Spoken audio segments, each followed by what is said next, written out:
Özgürlük.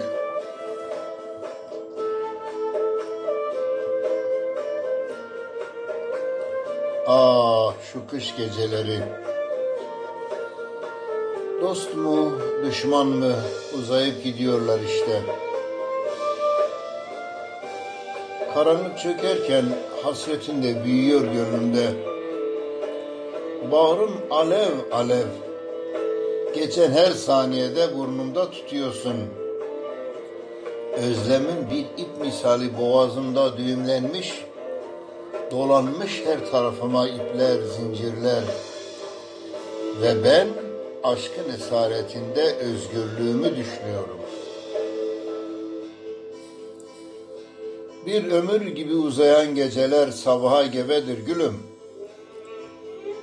Ve sevdanla gelen esaret, senle özgürlüğe dönüşecek günleri bekliyorum. Özgürlüğümü bekliyorum umutla, senle gelen özgürlüğü.